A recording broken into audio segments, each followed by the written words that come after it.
Hello बच्चों, नमस्कार। Welcome to the Utkarsh classes. कैसे हो आप लोग? सब मस्त। तो भाई हम पढ़ रहे थे वेक्टर, और वेक्टर में कल आपको एडिशन सिखाया है ना।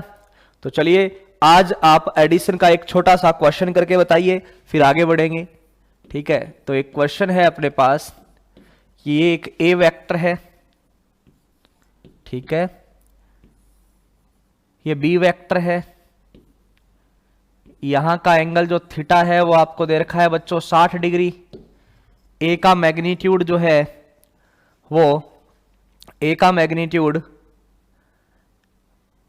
आपको लेट्स सपोज दे रखा है 8 एंड बी का मैग्नीट्यूड आपको दे रखा है 6। तो एक रिजल्टेंट वेक्टर होता है आर जो ए प्लस बी के बराबर है। तो आपको एक तो निकालना है रिजल्टेंट वेक्टर का मैग्नीट्यूड, एक तो आप ये बताइए कि इसका परिमाण क्या आएगा, और दूसरा आपको tan अल्फा भी बताना है। दूसरा यहां पे आपको क्या बताना है बच्चों? tan अल्फा भी बताना है। ठीक है ना, दूसरा आपको क्या बताना है?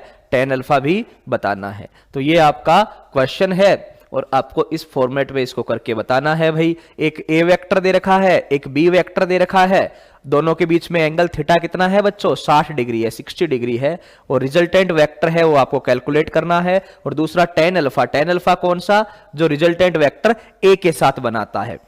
सीधा सा क्वेश्चन है, कोई बड़ी बात नहीं है, एकदम आसान सा क्वेश्चन है। सर ये तो अपना फॉर्मूला बेस्ड है, ठीक है ना। क्या है ये? अपना फॉर्मूला बेस्ड है। तो फॉर्मूला बेस्ड है तो R इज इक्वल टू क्या होता है भाई कि R का जो मैग्नीट्यूड है उसका फॉर्मूला क्या है? तो सर वो है a square plus b square plus 2ab cos theta. A square plus b square plus 2ab cos theta लगा दीजिए भाई फॉर्मूला। बताइए क्या आंसर आएगा? आंसर आ गया है बच्चों का √148 और tan अल्फा की वैल्यू 4/3 आ गई। चलिए चेक करते हैं भाई। तो R बराबर, सब लोगों को करना है एकदम अच्छे से, फॉर्मूला याद है ना? सबको बोला था फॉर्मूला लिख लेना। तो R स्क्वायर, A कितना है? 8, तो 8 का स्क्वायर, प्लस B कितना है बच्चों? 6, तो 6 का स्क्वायर, प्लस 2, A कितना? 8, B कितना? 6। और बच्चों यहां पे क्लियर देख लो, बार बार लिखने की जरूरत ही नहीं है। Cos theta, theta is equal to कितना है? 60 डिग्री है, तो कोस थीटा कितना हो गया? 1/2 हो गया बच्चों। सीधा सा कोस थीटा बराबर क्या आ गया अपना? 1/2। तो रिजल्टेंट वेक्टर जो है आपका, उसका मैग्नीट्यूड, परिणामी सदिश का जो परिणाम है वो कितना आएगा? जी बिल्कुल बच्चे ने है, आप देख लीजिए आज, ठीक है ना। तो आंसर कीजिए क्या आएगा? सर ये हो गया 864 प्लस ये हो गया 36, ये 2 से 2 कट हो गया, तो ये हो गया बच्चों 48। और बिल्कुल सही आंसर दिया है बच्चों ने कि भाई सर ये 100 और ये 100 इंटू 48, तो ये आपका आंसर आ गया 148। बिल्कुल सही बात है, ठीक है ना, कोई दिक्कत नहीं है, सही आंसर है। अच्छा, tan अल्फा का क्या फॉर्मूला है? tan अल्फा का फॉर्मूला है b sin theta upon a plus b cos theta. b sin theta upon a plus b cos theta, यही है बच्चों। तो चलिए b कितना है? सर b है 6 sin थीटा। अब मैं डायरेक्ट लिख रहा हूं बच्चों, टेंशन नहीं लेनी है। साइन 60 डिग्री का मान कितना होता है? साइन 60 डिग्री का मान कितना होता है? सर वो होता है √3/2। अच्छा, a प्लस बी, a कितना है? 8, b कितना? 6, और कोस 60, तो कोस 60 का मान कितना होता है बच्चों? 1/2। बिल्कुल बिल्कुल सब लोग आंसर कर रहे हैं और सबका लगभग सही आ रहा है। कैलकुलेशन चेक कर लेना भाई, सारे लोग अपनी अपनी कॉपी पेन में किया करो साथ साथ। तो इसको किया तो ये आ गया 3√3।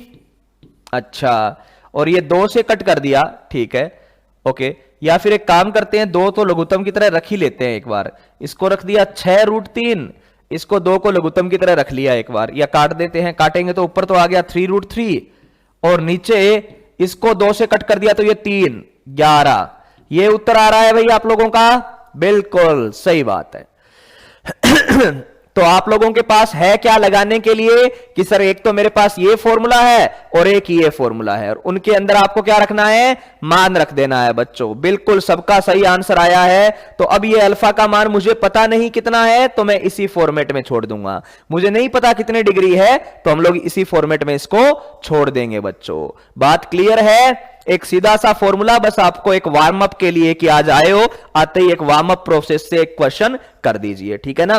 तो एकदम इजी सा है, कोई दिक्कत नहीं है।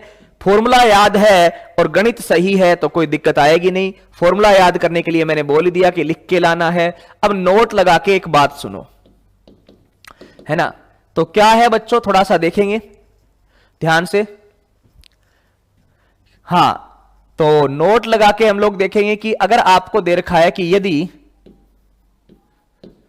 आर वेक्टर बराबर ए प्लस बी है, तो इसका अधिकतम व न्यूनतम मान के कई बार क्वेश्चन बनते हैं बच्चों कि आर वेक्टर, ठीक है ना, तो आर वेक्टर जो है वो ए प्लस बी के बराबर है। तो यहां पर इसका अधिकतम और न्यूनतम मान की बात करते हैं। चलिए, तो अधिकतम व न्यूनतम मान के लिए अपन क्या करेंगे बच्चों, थोड़ा ध्यान से देखना। आपने देखा कि आर वेक्टर का जो मैग्नीट्यूड आपका आया वो कितना आया, तो सर वो आया a square plus b square plus 2ab cos theta. A square plus b square plus 2ab cos theta. अब इसका अधिकतम व न्यूनतम मान क्या होगा, ठीक है ना। अधिकतम व न्यूनतम मान क्या होगा इसके बारे में अपन बात करते हैं। तो आर का अधिकतम मान क्या है भाई, तो सर आर का अधिकतम मान और न्यूनतम मान, तो हम लोगों ने क्या कहा कि ये एक ए वेक्टर है ये एक बी वेक्टर है, इनके बीच में कोण है थीटा। सीधी भाषा में बात करें तो ये एक ए वेक्टर है और ये एक बी वेक्टर है, और ये आप सीधे गए, ये आपका आर है। कल मैं आपको एक चीज समझा रहा था, उससे बात को जरा सुनना। कि कल मैं आपको एक चीज बता रहा था कि आप अपने यहां से निकले, यहां से अपने मित्र के घर गए, फिर यहां से यहां गए, तो आपकी कुल दूरी अगर देखा जाए डायरेक्ट, सॉरी कुल डिस्प्लेसमेंट देखा जाए, विस्थापन देखा जाए, तो आप डायरेक्ट ये कर रहे हो। मैं चाहता हूं कि ये डिस्टेंस ज्यादा से ज्यादा हो, ये डिस्टेंस ज्यादा से ज्यादा हो। तो ये डिस्टेंस ज्यादा से ज्यादा कब होगी भाई, तो सर ये डिस्टेंस ज्यादा से ज्यादा कब होगी, जब ए और बी दोनों एक ही दिशा में है। ए और बी दोनों एक ही दिशा में है, तो ये डिस्टेंस ज्यादा नहीं हो जाएगी क्या, ये ए है और इधर ही बी होता तो दोनों क्या हो जाते, सीधे जुड़ जाते। और एक ही दिशा में होने का मतलब बच्चों अपने पास आ गया एक नंबर बात कि यदि थीटा की जगह 0 ले लूं, मैं थीटा की जगह मैं 0 ले लूं, तो आपका आर वेक्टर का मैग्नीट्यूड क्या आ गया बच्चों, समझना कि थीटा की जगह 0 ले लूं तो आर वेक्टर का मैग्नीट्यूड क्या आ गया, a square plus b square plus cos theta की जगह 1 आ गया, तो ये अपना क्या आ गया 2ab। कोस थीटा की जगह 1 आ गया तो ये क्या आ गया 2ab। ओके, तो भाई यहां पर थीटा की जगह, बच्चों ने बोला भी हाँ बिल्कुल सर, तो थीटा की जगह आपने 0 ले लिया तो भाई आर जो है a square plus b square हो गया। अच्छा ये क्या है sir, a square b square plus 2ab, ये तो अपना क्या है ए प्लस बी का होल स्क्वायर है। क्या है बच्चों, ए प्लस बी का होल स्क्वायर है, ये रूट है बच्चों, और यहां पर ए प्लस बी का होल स्क्वायर आ गया। तो ए प्लस बी का होल स्क्वायर जो है वो रूट से कट हो गया, तो आर का मैग्नीट्यूड जो है बच्चों वो किसके बराबर आ गया, सीधा ए प्लस बी के। तो आर का अधिकतम मान जो है बच्चों वो ए प्लस बी के बराबर होगा, ठीक है ना।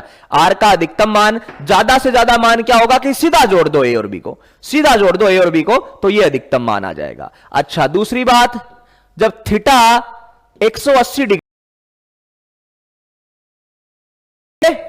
कुछ अपने दोस्त के यहां पर और वापस आ गए ऐसे, तो ये जो डिस्टेंस है वो क्या हो जाएगी आपकी, न्यूनतम होगी, सीधी सी बात है। तो वही केस की बात करें कि जब थीटा 0 होता है तो मान अधिकतम आया कितना, ए प्लस बी। अब थीटा 180 होगा, थीटा 180 होगा बच्चों, तो कोस थीटा कितना होगा सर, कोस थीटा हो जाएगा आपका -1। थीटा 180 होगा तो यहां पे कोस थीटा क्या रख देंगे, -1। तो रख के देखिए, यहां पे मैंने -1 रखा तो क्या आ गया, आर बराबर a square plus b square minus 2ab, a square plus b square minus 2ab, a square plus b square minus 2ab। क्यों, क्योंकि ये कोस थीटा प्लस का 1 था, ये यहां हो गया माइनस का 1, तो ये a माइनस बी का होल स्क्वायर हो गया भाई। तो r का जो मैग्नीट्यूड है बच्चों वो अपना आ गया a माइनस बी का होल स्क्वायर। अच्छा, तो ये स्क्वायर हट जाएगा और आपका सीधा आंसर क्या हो जाएगा, a माइनस बी। तो बच्चों आज के बाद में याद रखना कि r का अधिकतम मान a प्लस बी हो जाएगा और न्यूनतम मान a माइनस बी, लेकिन पॉजिटिव रखना है, नेगेटिव में नहीं। ऐसा नहीं है 8 और 6 दे रखे हैं तो सर 6 माइनस 8 माइनस 2 हो गया, नहीं, क्या रखना है, पॉजिटिव में रखना है। ठीक है, तो r का जो मान है बच्चों वो कहां से कहां तक हो जाएगा, तो सर r का जो मान है मेरा a माइनस बी से लेकर a प्लस बी तक हो जाएगा। यह बात आपको ध्यान में रखना है कि सर a माइनस बी से लेकर a प्लस बी तक उसका मान संभव है। यह निर्भर किस पे करेगा, थीटा के मान पे। दो सदिश, ध्यान से सुनो, दो सदिश a और b को आप जोड़ रहे हो तो उसका जो मान है, उनके परिणामी सदिश का जो मान है, यानी r वेक्टर का जो मान है वो a माइनस बी से लेकर a प्लस बी कुछ भी हो सकता है। a माइनस बी से लेके a प्लस बी कुछ भी हो सकता है। निर्भर किस पे करेगा बच्चों, थीटा के मान पर। थीटा 0 रखा तो ये आया, थीटा 180 रखा तो ये आया, और इनके बीच का कोई थीटा रखेंगे 10 डिग्री 20 डिग्री 30 डिग्री तो मान कुछ और आ जाएगा, इनके बीच का आ जाएगा। अरे बात क्लियर है भाई, कोई टेंशन वाली बात नहीं है ना, एकदम सीधी सी बात है। तो इस पर एक क्वेश्चन करके बता दो, ठीक है ना। आप लोगों को क्या बोला गया कि एक वेक्टर है a और b, दो, इनको जोड़ना है और जोड़ने से आंसर क्या आएगा, r। तो इसका अधिकतम मान क्या होगा और न्यूनतम मान क्या होगा। तो अधिकतम क्या होता है, जब सीधा जोड़ दो, सीधा जोड़ो मतलब थीटा जो है वो 0 हो, सीधा जोड़ो मतलब थीटा क्या कर दो, 0, और थीटा 0 करोगे बच्चों तो a square plus b square plus 2ab हो जाएगा, जो a प्लस बी का होल स्क्वायर, और स्क्वायर रूट से हट जाएगा तो सीधा आंसर क्या आ जाएगा आपका a प्लस बी। और आपको बोला न्यूनतम मान क्या होगा, तो न्यूनतम मान क्या होगा कि भाई जब थीटा हो 180 डिग्री, तो ये 180 डिग्री लग रहा, तो यहां पे cos 180 माइनस 1 हो गया, यहां पे माइनस आ गया, तो ये a माइनस बी का होल स्क्वायर हो गया, तो a माइनस बी बाहर आ गया। तो ये न्यूनतम मान है और ये अधिकतम मान है। क्वेश्चन से और समझो बात को। अगर मैं आपको बोलूं, ध्यान से सुनना, एग्जाम्पल क्या है, यदि r सदिश बराबर a प्लस बी, क्वेश्चन समझिएगा, जहां a जो है वो है 4 और b जो है वो दे रखा है आपको 3, a का मैग्नीट्यूड 4 और b का मान 3 है, तो r का मान संभव है। तो r का मान संभव है, कौन सा मान जो है वो r का संभव है, मैं ऑप्शन दे रहा हूं आपको। तो पहला मान आ गया 0, दूसरा आ गया आपका 8, तीसरा आपका आ गया 2, चौथा आपका आ गया 6। तो इनमें से r का मान कौन सा संभव है, ठीक है ना। 90 पर तो बीच में हो जाएगा ना, कोई 90 पर तो बीच में ही हो जाएगा ना। देखो 0 पे मिनिमम 180, सॉरी 0 पर अधिकतम 180 पर मिनिमम, तो बीच में जो भी आएगा उसकी वैल्यू आ जाएगी। अपन तो बात किसकी कर रहे हैं, दोनों सीमाओं की बात कर रहे हैं, लिमिट की बात कर रहे हैं। तो लिमिट पर ये हो जाएगा 90 पर तो सीधा root a square plus b square हो जाएगा। ओके, तो चलिए भाई, आपके सामने क्वेश्चन क्या है, इसके एक से ज्यादा आंसर भी हो सकते हैं। ध्यान से, बच्चों ने आंसर कर दिया है पहले से ही, तो समझिएगा यहां पर क्या बोला है कि दो सदिश है a और b, जहां a का मान 4 है और b का मान 3 है, तो r का क्या मान संभव है, r का मान संभव क्या हो सकता है। तो मैंने क्या बोला बच्चों, r का मान कहां से कहां तक होगा, ध्यान से सुनिएगा। सर r का जो मान है वो a माइनस बी से लेकर a प्लस बी तक होगा। a माइनस बी से लेकर a प्लस बी तक कुछ भी हो सकता है, a माइनस बी से लेकर a प्लस बी तक कुछ भी हो सकता है। तो भाई बताइए, a कितना है 4, b कितना है 3। चलिए, तो ये 4 माइनस 3 से लेकर r का जो मान है वो 4 प्लस 3 तक कुछ भी हो सकता है बच्चों। 4 माइनस 3 से लेकर 4 प्लस 3 तक कुछ भी हो सकता है। तो बताइए क्या है, 4 माइनस 3 कितना है 1, से लेकर 4 प्लस 3 यानी 7 तक कुछ भी हो सकता है। 1 से लेकर 7 तक जो मान है वो r का कुछ भी हो सकता है। तो इसमें कौन कौन सा संभव है, 1 से 7 के बीच में 0 आएगा क्या, ना। 8 आएगा क्या, ना। 2 बिल्कुल आएगा, 6 बिल्कुल आएगा। तो बच्चों इसका आंसर क्या हो जाएगा, कौन सा, तीसरा व चौथा ऑप्शन तीसरा हुआ चौथा, 2 और 6। तो ये डायरेक्ट याद रखना। समझ में आई बात? क्या करना है, आपको ऐसे कोई सदिश दे रखा है a प्लस बी, आपको बोला कि आर का मान क्या हो सकता है और थीटा नहीं दिया। अगर थीटा दिया हुआ तो सीधा निकाल ही लोगे। आप लोग निकाल ही रहे थे, थीटा 60 डिग्री के लिए निकाल रहे थे, कल आपने 120 के लिए भी निकाला, 90 के लिए भी निकाला, वो बात अलग है। लेकिन थीटा नहीं दिया, आपको बोला कि यार कौन सा संभव हो सकता है मान, तो आप क्या करोगे, डायरेक्ट बोलोगे कि सर मैंने अभी अभी लिमिट निकाली है, कम से कम मेरा a माइनस बी होगा और ज्यादा से ज्यादा मेरा a प्लस बी होगा। कम से कम मेरा a माइनस बी होगा, ज्यादा से ज्यादा a प्लस बी होगा। तो 4 माइनस 3 किया तो 1 आ गया, ओके, और 4 प्लस 3 किया तो 7 आ गया। तो सर ये 1 से 7 के बीच में कुछ भी हो सकता है, मुझे टेंशन वाली बात नहीं है। ओके बच्चों, क्लियर है मामला? ठीक है ना, बहुत ही इजी चीज है ना। एक और कर दो ऐसा ही, सेम ऐसा ही एक और कर दो, सेम ऐसा ही एक और कर दो। यदि आर वेक्टर बराबर a प्लस बी है, जहां a 10 व b 20 है, तो R का मान संभव है।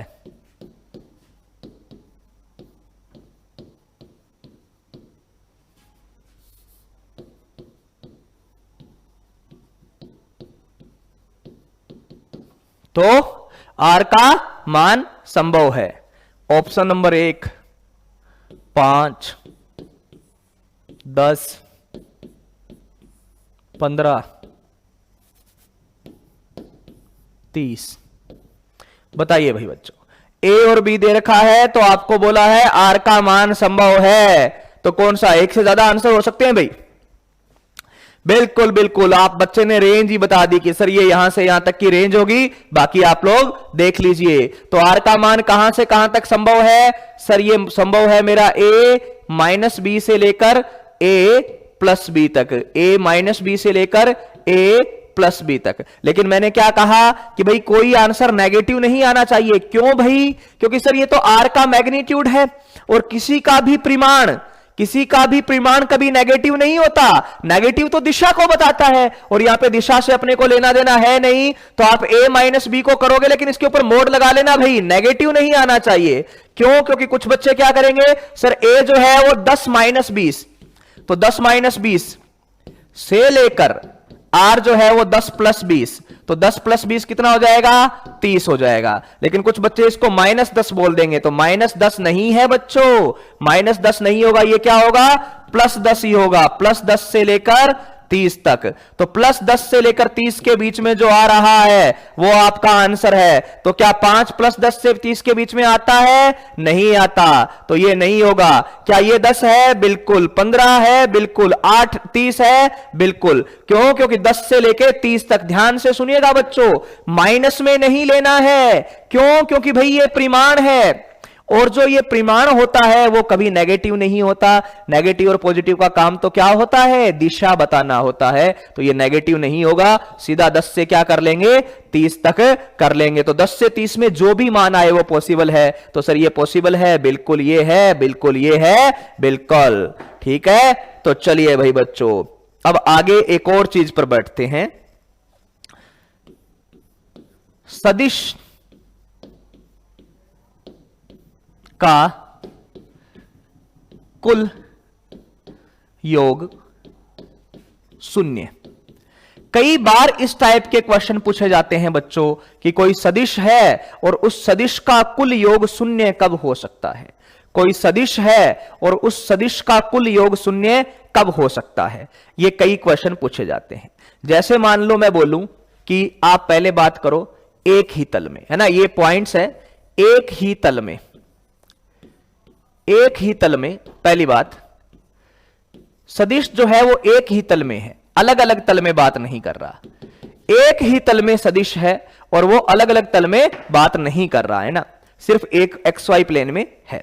तो अगर आपको कोई क्वेश्चन पूछे कि इस तल में न्यूनतम कितने सदिश चाहिए जो जुड़कर शून्य हो जाए, तो शून्य होने का मतलब क्या होता है बच्चों?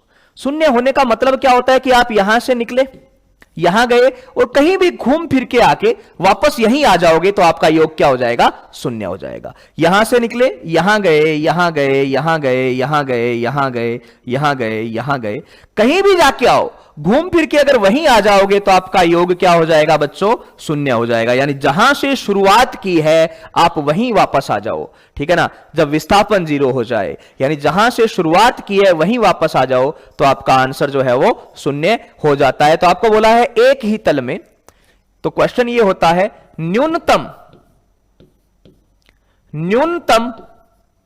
कितने सदिशों का योग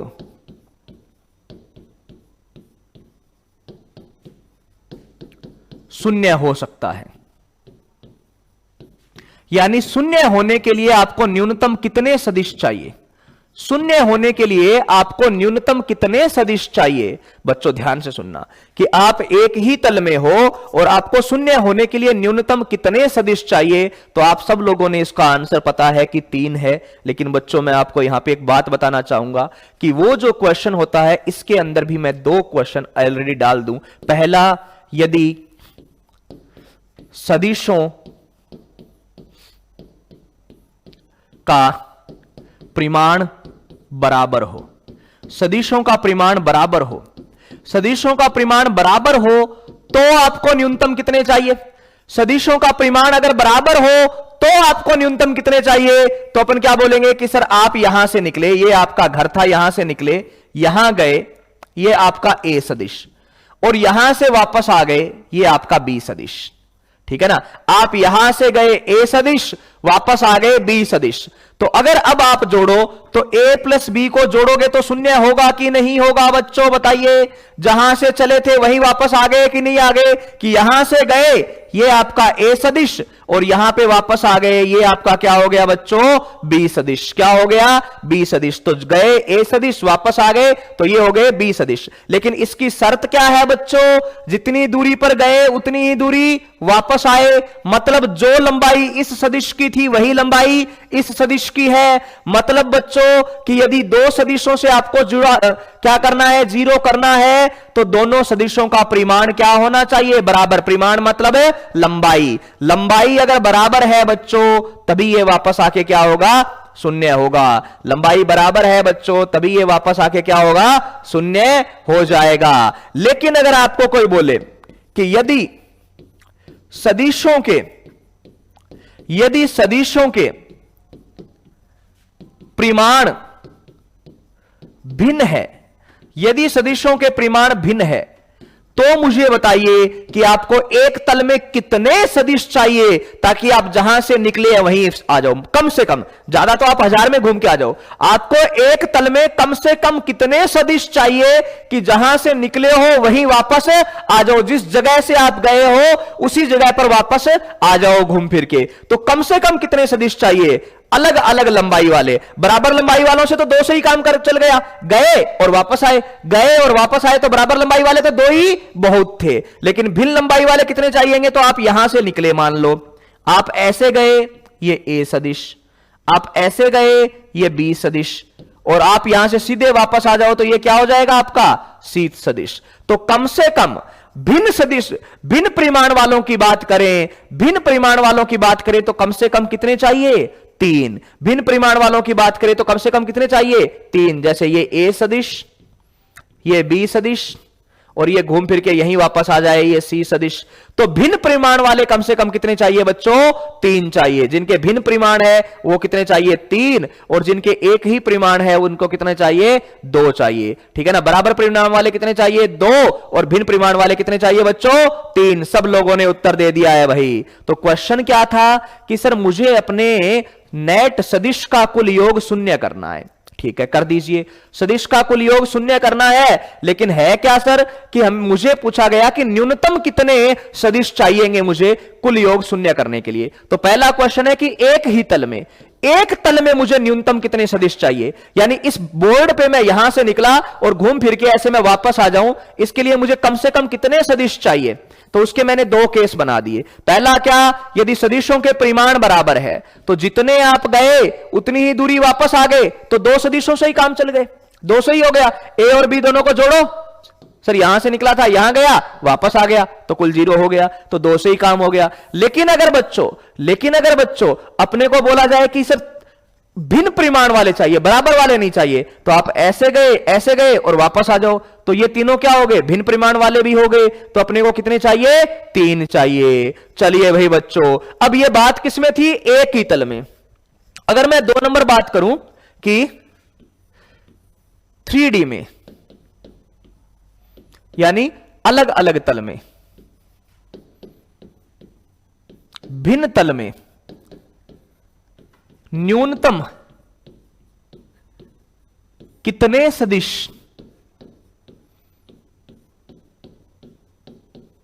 सदिशों का योग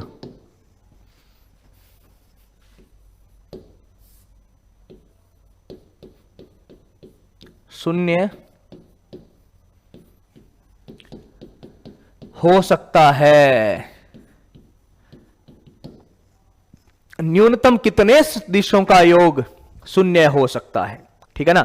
भिन्न तल में न्यूनतम कितने सदिशों का योग शून्य हो सकता है, तल अलग अलग कर दिया, तो इस बार आपका उत्तर क्या आएगा बच्चों, 4 आएगा। तल अगर अलग अलग कर दिया तो इस बार आपका उत्तर क्या आएगा, 4 आएगा। जैसे मान लो मैंने बोला कि ये मेरा एक सदिश है, ठीक है ना, मैं यहां से निकला, मुझे कम से कम 2 अलग अलग तल में जाना है, तो मैं पहले यहां से यहां गया, ठीक है, और यहां से अगर मैं यहां चला गया तो ये तो एक ही तल है, इस तल से बाहर निकलने के लिए मैं इधर आया तो ये दूसरा तल हो गया, तो ये ए वेक्टर, ये बी वेक्टर, और ये दूसरे तल में आ गए तो सी वेक्टर। अब यहां से अगर आपको घर वापस आना है, यहां से अगर आपको घर वापस आना है तो भाई आपको कितने चाहिएंगे, सर वापस आने के लिए कम से कम एक चौथा वेक्टर और चाहिए, और ये आप देख सकते हो आउट ऑफ द प्लेन है। क्या है, तो कम से कम आपको वहां पर कितने चाहिए बच्चों, 4 चाहिए, चाहे इक्वल के हो या डिफरेंट के हो, इक्वल के हो या डिफरेंट के, आपको कम से कम क्या चाहिए,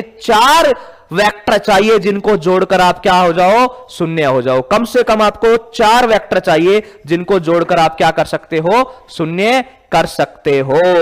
तो बच्चों बात क्लियर सी है, ये ए वेक्टर, ये बी वेक्टर और ये सी वेक्टर, और इधर आप आ गए तो ये डी वेक्टर, और आपको कम से कम कितने चाहिएंगे, 4 सदिश चाहिएंगे जिनसे जुड़कर आप क्या हो जाओगे, शून्य हो जाओगे। ऐसे क्वेश्चन आपसे पूछे जाते हैं, तो न्यूनतम का पूछा है, ठीक है ना। ज्यादा तो आप 5 ले लो, 6 ले लो, 10 ले लो, 20 ले लो, कम से कम कितने चाहिए, तो याद रखना अगर एक ही प्लेन में है तो कम से कम का आंसर आएगा 2 और 3, और अगर तल अलग अलग लेना है, तल अलग अलग लेना है तो आपको कम से कम का उत्तर क्या चाहिएगा, 4 चाहिएगा बच्चों। कितना चाहिएगा, 4 की आप यहां से यहां गए, यहां से मैं यहां गया, अब यहां से मैं यहां आ रहा हूं सर, तो ये क्या मैं 0 पर आ गया क्या, ना 3 बार घूम गया लेकिन 0 पे आ गया क्या, नहीं। तो 0 पे आने के लिए मुझे कम से कम एक चौथे का सहारा भी लेना पड़ेगा, 0 पर आने के लिए चौथे का भी सहारा लेना पड़ेगा। ये चीजें रट लेना भाई, कई बार डायरेक्ट क्वेश्चन पूछ लिए जाते हैं, तो ये दिमाग में आपके होने चाहिए कि हम किस तरीके से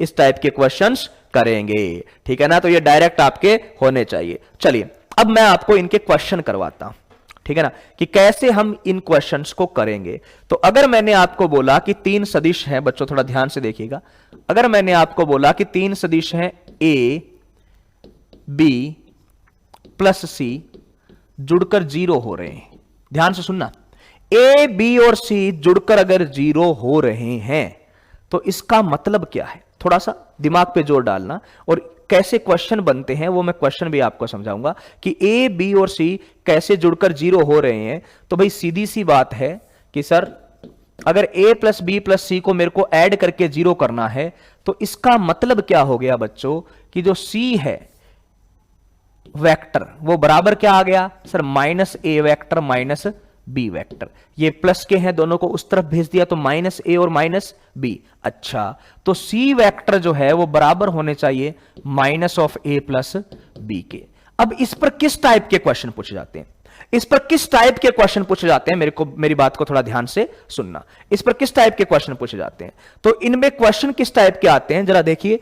ए vector plus b vector plus c vector, 3 vector हैं जुड़कर 0 हो रहे हैं, तो आपसे पूछा जाएगा क्वेश्चन क्या पूछा जाएगा, आपको एक ग्रुप दे दिया जाएगा कि ये वेक्टर है ए बी सी, इनका मैग्नीट्यूड ये है, क्या ये जुड़कर 0 हो सकते हैं।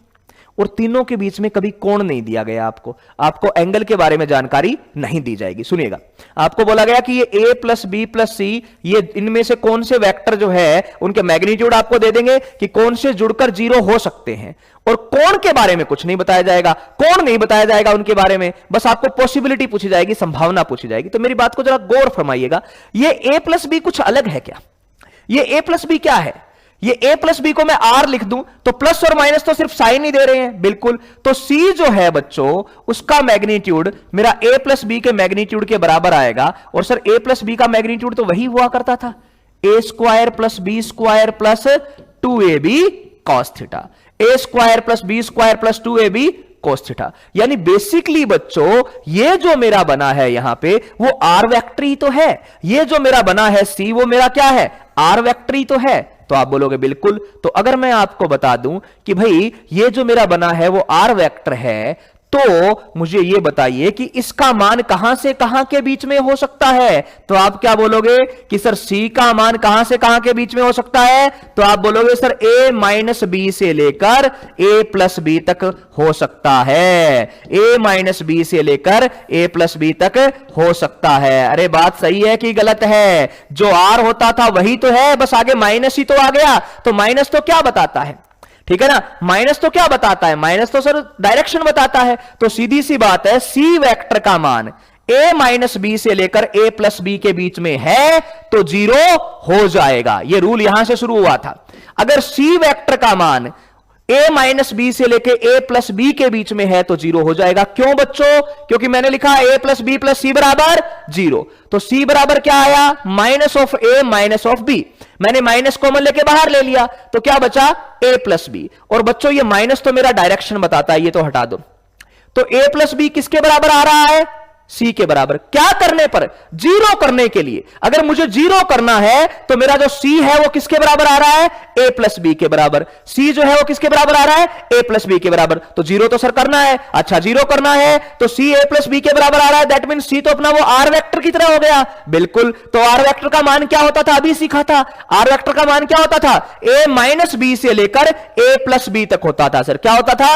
a माइनस बी से लेकर a प्लस बी के बीच में होता था। तो भाई अगर किसी भी सी वेक्टर का मान a माइनस बी से लेकर a प्लस बी के बीच में है तो वो 0 हो जाएगा, अन्यथा नहीं होगा। एग्जाम्पल से समझिएगा, निम्न में से कौन सा group a plus b plus c बराबर 0 हो सकता है? आपको ए बी सी का मान बताया जाएगा और आपको पूछा जाएगा कि कौन सा ग्रुप जो है वो इतना हो सकता है। और यहां पर क्या है? ए का मैग्नीट्यूड, बी का मैग्नीट्यूड और सी का मैग्नीट्यूड दिया जा रहा है ग्रुप वाइज। ठीक है ना, ये ए का मैग्नीट्यूड, बी का मैग्नीट्यूड और सी का मैग्नीट्यूड दिया जा रहा है और आपको बताना है कि कौन सा जो ग्रुप है वो 0 हो सकता है। कौन सा ग्रुप जो है वो 0 हो सकता है? पहला, दूसरा, तीसरा, चौथा, ये सारे ही हो सकते हैं। तो आपको कौन सा जो ग्रुप है वो 0 हो सकता है, सी की जगह आर लेके सोल्व कर देंगे। ठीक है बच्चों, तो चलिए ये हो गया 10, ये हो गया 20। ठीक है ना, ये 10 20 और यहां पे मैंने लिख दिया 5। ये 10, ये 20 और यहां पे मैंने लिख दिया 15। ये 10, ये 10 और यहां पे मैंने लिख दिया 12 या 22। ये 5, ये 6 और यहां पे मैंने लिख दिया 2। अब आपसे पूछा है कि इनमें से कौन सा ग्रुप जो है वो बराबर हो सकता है? कौन सा जो ग्रुप है वो इनके बराबर हो सकता है, 0 के बराबर हो सकता है? तो जरा ध्यान से सुनिएगा बच्चों, करने का तरीका क्या है? करने का तरीका क्या है कि आप सी को ढक लेना। पहले मैं सी को ढक लूंगा। ओके, सी को मैंने मेरा साइड में ही रख लिया। ओके सर, सी को साइड में रख के मैं क्या करूंगा कि पहले ए और बी की रेंज निकाल लूंगा, कि ए और बी की रेंज निकाल लूंगा और उस रेंज के अंदर अगर सी आ रहा है तो बात सही है। ए और बी की रेंज निकाल लूंगा, उस रेंज के अंदर अगर सी आ रहा है तो मेरी बात सही है। A plus b plus c बराबर क्या हो जाएगा, 0 हो जाएगा। और उस रेंज के अंदर अगर सी नहीं आ रहा है तो वो 0 नहीं होगा। तो सारे लोग बताइए जल्दी जल्दी आंसर, क्या आंसर आएगा। एक बार फिर से देख लीजिए कि ए प्लस बी प्लस सी बराबर 0 करना है, तो मैंने सी को तो आर की तरह ही मान लिया कि ये 0 तभी होगा जब सी आर की तरह ही होगा, बस प्लस की बजाय माइनस आर है, बाकी है आर ही। तो चलिए भाई, आर का मान कहां से कहां तक होता है, ए माइनस बी से लेकर ए प्लस बी तक। तो देख लेते हैं भाई कि कौन सा सी ऐसे सेटिस्फाई हो रहा है। तो इसकी रेंज बता दीजिए, सबकी रेंज बता दीजिए। पहले इन ए और बी से रेंज बता दीजिए बच्चों। तो कितनी रेंज आएगी सर, ए और बी की मैं रेंज देखूं तो माइनस करने पर तो आ रहा है 10, 10 माइनस 20 यानी कितना, 10, जोड़ने पर आ रहा है 30। तो इसकी रेंज है 10 से लेकर 30 के बीच में। अच्छा, इसकी रेंज कितनी है सर, इसकी रेंज भी है 10 से लेकर 30 के बीच में। अच्छा, इसकी रेंज कितनी है सर, इसकी रेंज है 10 माइनस 10 यानी 0, 0 से लेकर 20 के बीच में। अच्छा, और इसकी रेंज कितनी है सर, इसकी रेंज है मेरी 5 और 6, 1 से लेकर 11 के बीच में।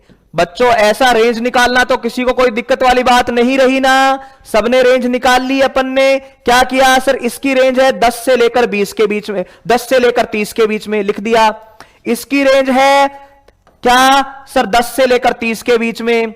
इसकी रेंज है 10 और 10 कट हो गया तो क्या बच गया, 0। तो 0 से लेकर कितना, 20 के बीच में। और इसकी रेंज है 1 से लेकर 11 के बीच में, 1 से लेकर 11 के बीच में। अब बच्चों उस रेंज के अंदर, अब बच्चों उस रेंज के अंदर अगर सी का मान आ रहा है तो 0 होगा, वरना नहीं होगा। तो ये वाला सी का मान क्या इस रेंज के बीच में है क्या, 10 और 30 के बीच में है क्या, नहीं सर, ये तो 5 तो है, वो 10 से छोटा ही रह गया, तो बात गलत है। अच्छा, ये 15 जो है वो 10 और 30 के बीच में है क्या, बताइए। ये जो 15 आपको दिख रहा है वो 10 और 30 के बीच में है क्या, बिल्कुल सर, 10 से लेकर 30 के बीच में कहीं ना कहीं 15 आता है, तो ये संभव है। अच्छा, ये जो 22 है वो 10 और 0 से लेकर 10 के बीच में है क्या, कौन 22, 0 से 10 के बीच, 0 से 20 के बीच में तो नहीं है सर, तो ये नहीं होगा। अच्छा, ये जो 2 है वो 1 से 11 के बीच में है क्या, बिल्कुल है सर, 1 से 11 के बीच में कौन है, 2 है। तो भाई यहां पर क्या कर देंगे कि 2 है, तो भाई ये भी पॉसिबल है, ये भी पॉसिबल है। तो ये थोड़ा सा ध्यान रखना, और यहां पर हमेशा पॉजिटिव आना चाहिए, मोड लगा के रख लेना बच्चों। बताइए भाई, बात क्लियर है, 3 वेक्टर को जोड़ के 0 करना है, क्या ये कहानी क्लियर है।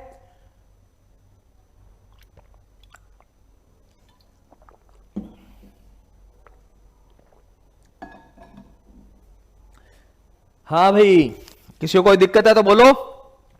करना क्या है कि सर ए और बी और सी को जोड़ के 0 करना है, यानी जो सी है मेरा आर की तरह होना चाहिए। सी जो है बच्चों वो मेरा क्या होना चाहिए, आर की तरह होना चाहिए। तो देख लीजिए, आर तो सर ये रेंज है, उसके बीच में सी आ रहा है क्या, सीधा चेक करना है, उसके बीच में सी आ रहा है क्या, ये बताना है। तो भाई उसके बीच में सी आ रहा है क्या, तो सर 10 से 30 के बीच में नहीं, 5 नहीं आता है। 10 से 30 के बीच में हाँ सर 15 आता है, चलो।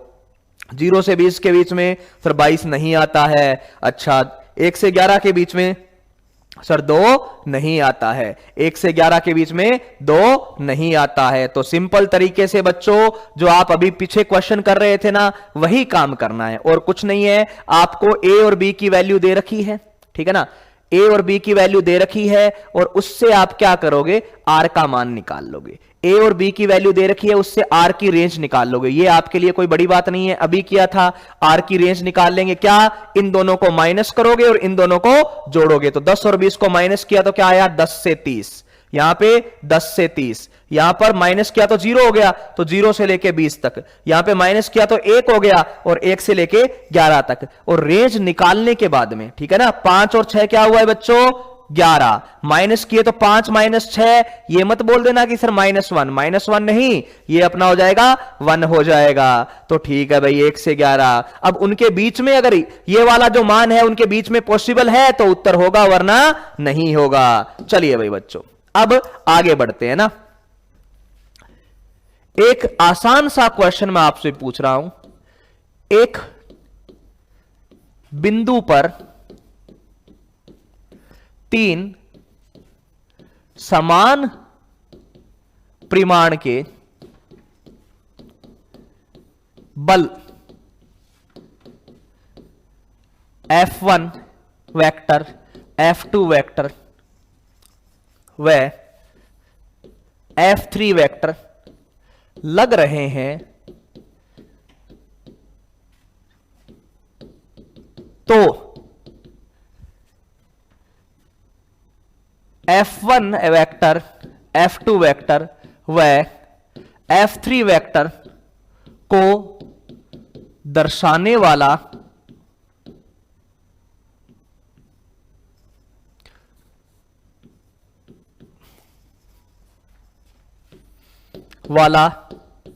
चित्र होगा यदि बिंदु साम्यावस्था में है।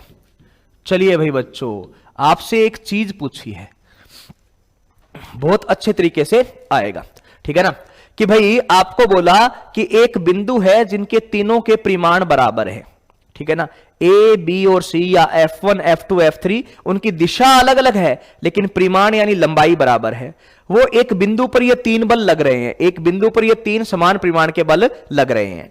अब इन तीनों बलों को दर्शाने वाला जो चित्र है वो क्या होगा यदि बिंदु साम्य अवस्था पे है। बिंदु साम्य अवस्था पे है, इसका मतलब बिंदु जो है बच्चों वो क्या है, F1 plus F2 plus F3 क्या है, 0 है। और आपके पास ऑप्शन क्या है, पहला है समबाहु त्रिभुज, बाहु त्रिभुज F1 व F2 के मध्य कोण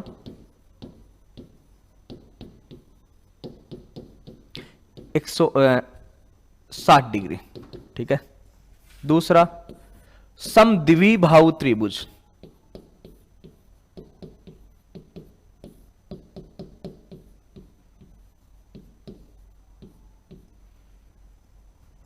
और ये बात बस मध्य कोण कर दिया 45 डिग्री। तीसरा समकोण त्रिभुज,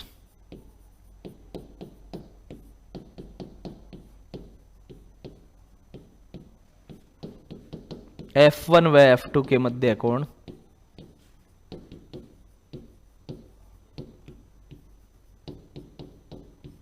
30 डिग्री। चौथा उपरोक्त में से कोई नहीं। चलिए भाई बच्चों, अब कहानी को सुनना है और अच्छे से आंसर देना है। क्या आंसर आया? ओके, बच्चों ने आंसर दे दिया है। एक बिंदु तीन समान परिमाण के बल F1 F2 और F3 लग रहे हैं। एक बिंदु पर है ना, एक बिंदु पर तीन समान परिमाण के बल लग रहे हैं F1 F2 F3। तो F1 F2 व F3 को दर्शाने वाला चित्र क्या होगा? F1 F2 और F3 को दर्शाने वाला चित्र क्या होगा? तो भाई क्या होगा, ठीक है ना। और ऑप्शन दिया है कि सर पहला तो वो समबाहु त्रिभुज बनेगा, दूसरा बोला है सर समद्विबाहु त्रिभुज बनेगा, तीसरा ऑप्शन है सर समकोण त्रिभुज बनेगा, और चौथा ऑप्शन दिया है उपरोक्त में से कोई नहीं। और बहुत सारे बच्चों ने इसका आंसर दिया है उपरोक्त में से कोई नहीं। देखो बच्चों, गलती जो दूसरा तीसरा दे रहे हैं वो तो मतलब ऐसे तुक्का मार ही रहे हैं, कोई दिक्कत नहीं है। गलती होगी पहले और चौथे ऑप्शन में। सब लोगों को लगेगा कि फर्स्ट ऑप्शन है, और इसमें गलत भी क्या है भाई, समबाहु त्रिभुज बन रहा है, ठीक है ना। ओके, तो भाई बात यह है कि अगर ये समबाहु त्रिभुज जो है वो बन रहा है यहां पर, तो क्या होगा, देखिए कि ये एक F1 वेक्टर, ध्यान से समझना। ओके, ये F1 वेक्टर बना, ये आपका F2 वेक्टर बना, और ये F3 वेक्टर बना। F1 F2 और F3 ये तीन वेक्टर बने। अगर ये घूम फिर के वापस आए, तो त्रिभुज तो बनेगा ही बनेगा। तो सर समद्विबाहु या समकोण क्यों नहीं बनेगा? क्योंकि क्वेश्चन में पहले ही बोल दिया है कि समान परिमाण के हैं। क्या है बच्चों? समान परिमाण के हैं। तीनों के तीनों जो है वो क्या है? समान परिमाण के हैं। और एक त्रिभुज की, ध्यान से सुनिएगा, एक त्रिभुज की भुजा अगर बराबर हो, एक त्रिभुज की भुजा अगर बराबर हो तो क्या होता है? एक त्रिभुज की तीनों भुजा बराबर हो तो वो कौन सा होता है? सर समबाहु होता है। कौन सा होता है? समबाहु। तो समद्विबाहु नहीं होगा, समकोण नहीं होगा, केवल कौन सा होगा? समबाहु त्रिभुज होगा। कौन सा होगा? समबाहु त्रिभुज ये आपका होने वाला है। ठीक है, ये बात तो क्लियर हो गई, क्योंकि आपको बोला है कि ये साम्य अवस्था में है। साम्य अवस्था का मतलब कुल बल क्या है बच्चों? शून्य है। और कुल बल शून्य है तो यहां पर खड़ा है, घूम फिर के वहीं आना है, लेकिन तीनों साइड क्या हो गई? बराबर हो गई। तीनों साइड बराबर हो गई तो ये क्या बनेगा?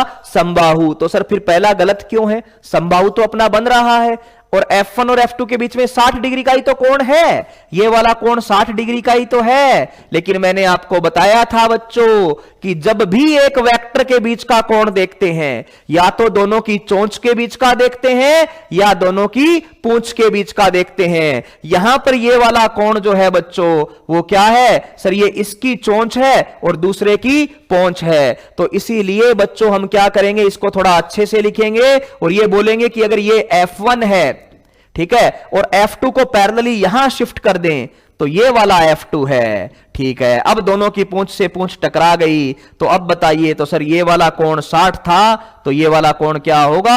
120 डिग्री होगा। क्या होगा बच्चों? 120 डिग्री होगा। तो इसका आंसर कौन सा होगा बच्चों? कि सर उपरोक्त में से कोई नहीं, कारण कि समबाहु बनेगा। क्या बनेगा बच्चों? समबाहु बनेगा। समबाहु त्रिभुज होगा। क्या होगा? समबाहु त्रिभुज। ठीक है ना, समबाहु त्रिभुज जिस और F1 और F2 के बीच में कोण क्या होगा? F1 व F2 के मध्य कोण कितना बनेगा? तो सर F1 व F2 के मध्य कोण जो है वो अपना बनेगा 120 डिग्री। क्या बनेगा? 120 डिग्री। क्या कोण बनेगा बच्चों? 120 डिग्री। तो आंसर क्या आ जाएगा आपका? फोर्थ वाला। तो कुल मिला के जैसे ही साम्य अवस्था बोला गया, मेरा कहने का मतलब था मैं घूम फिर के वहीं आऊंगा और तीन भुजाओं में आना है। तो तीन भुजाओं में, तीन भुजा कहां से पता चली? सर तीन बल है तो तीन भुजाओं में वापस आना है बच्चों। तीन भुजाओं में वापस आना है मतलब त्रिभुज बनेगा। देखो, तीन समान परिमाण के बल घूम फिर के वहीं वापस आ रहे हैं। कैसे पता चला? सर यदि बिंदु साम्य अवस्था में है, साम्य अवस्था का मतलब कुल बल शून्य है, तो ये कहानी अपने को यहीं से पता चल गई कि F1 plus F2 plus F3 कुल मिला के कितना होगा बच्चों? शून्य होगा। तो ये यहां से निकला, इधर गया, इधर गया, इधर गया। इन तीनों को मिला के अगर शून्य करना है तो त्रिभुज तो बनना ही बनना है, बिल्कुल। और वो जो त्रिभुज बनेगा उसकी तीनों भुजाएं अगर बराबर हो, ये कहां से पता चला? सर लिखा है समान परिमाण। परिमाण मतलब लंबाई बराबर। तो भाई सीधी सी बात है कि अगर समान परिमाण है तो वो घूम फिर के वापस ही आ जाएगा। लेकिन घूम फिर के वापस आने में तीनों भुजाएं बराबर हो तो कौन सा त्रिभुज बन गया? समबाहु बन गया। कौन सा बन गया? समबाहु बन गया। चलिए बहुत अच्छी बात है। तो समबाहु तो बन गया है, लेकिन अब उनके बीच में कोण कितना होगा? तो सर हम बोलेंगे कि सर यहां पर तो कोण 60 डिग्री बन रहा है। तो मैं बोलूंगा बिल्कुल बात तो सही है, समबाहु में ये कोण 60 है, ये भी 60 है और ये भी क्या है? 60 है। लेकिन इसने ये थोड़ी बोला है कि त्रिभुज की भुजाओं के बीच में कोण बताओ, इसने तो बोला है सदिश का कोण। तो ये जो सदिश है आप देखोगे इसकी दिशा ऐसे आगे की ओर है, तो इस सदिश और इस सदिश के बीच का कोण बोला है। यानी कोण आपको त्रिभुज का कौन सा पूछा है? बाहर वाला पूछा है, अंदर वाला नहीं पूछा। कौन सा पूछा है? बाहर वाला कोण पूछा है बच्चों। कौन सा पूछा है? बाहर वाला कोण पूछा है। तो आंसर क्या आ जाएगा? सर ये 60 है तो बाहर वाला ऑटोमेटिकली अपना क्या हो जाएगा? 120 हो जाएगा। चलिए भाई बच्चों, तो ये है एडिशन पे कुछ ऐसे क्वेश्चन बनते हैं। अब बात करते हैं बच्चों सब्ट्रैक्शन पे एक दो क्वेश्चन करने की। तो देखिए, सदिशों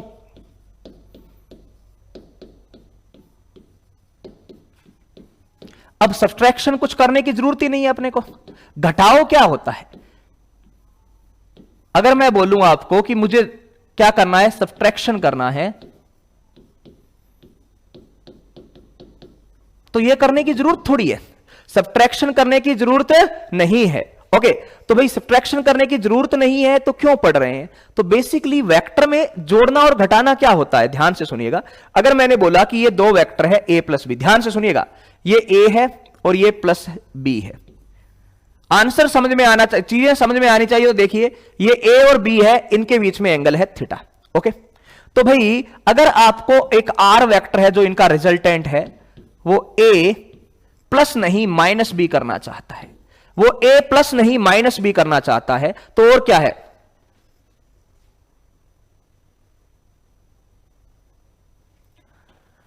चित्र ही तो बनाना था अपने को लोकेश, खुद को ही तो बनाना था चित्र, ठीक है ना। चित्र बनाएंगे तभी तो पता चलेगा कि ये यहां से यहां चले, यहां से यहां चले, यहां से यहां चले, ऐसे चित्र खुद को बनाना था, है ना। ओके अब देखिए बेटा, यहां पे आपको बोला है कि r वेक्टर बराबर क्या है, a माइनस बी, दो वेक्टर है a माइनस बी। अगर मैं बोलूं कि माइनस, तो माइनस करना ही क्यों है यार, माइनस करना ही क्यों है? हम लोग सीधा बोलेंगे कि r vector is equal to a plus of minus b vector. Minus क्यों करें?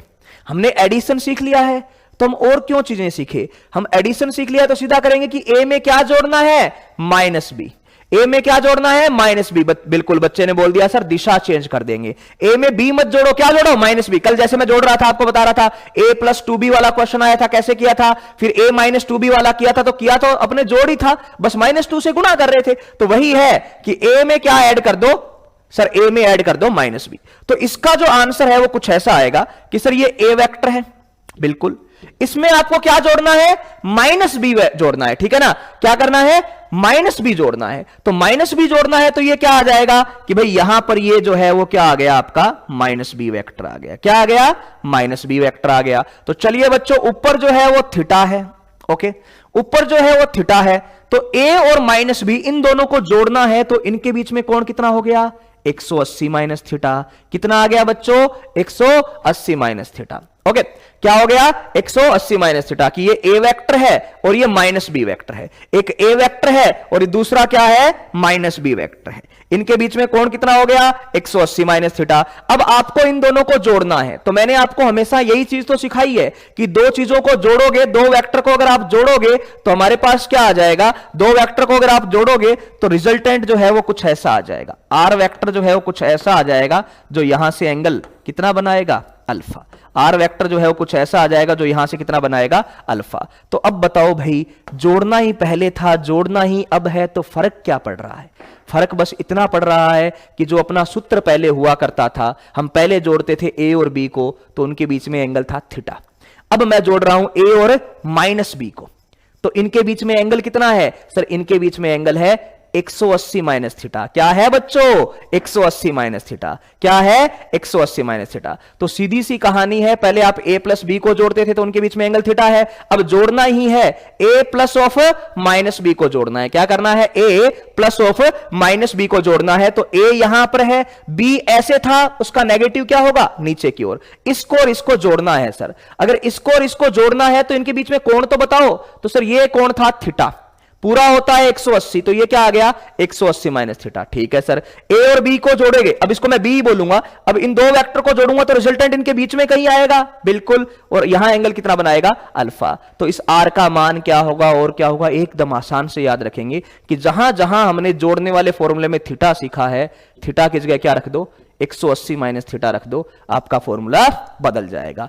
थीटा की जगह क्या रख दो, 180 माइनस थीटा रख दो। तो जैसे वहां पर फॉर्मूला क्या होता था आर के मैग्नीट्यूड का, तो सर आर के मैग्नीट्यूड का फॉर्मूला था a square plus b square plus formula था 2ab cos थीटा। तो यहां पर थीटा की जगह क्या रख दिया, 180 माइनस थीटा। अब थोड़ा ध्यान से सुनिएगा भाई बच्चों, ट्रिग्नोमेट्री की बात है कि सर cos 180 माइनस थीटा क्या होता है, तो ये तो सेकंड क्वाड्रेंट में है, द्वितीय चतुर्थांश में है, तो यहां पर cos थीटा नेगेटिव हो जाता है।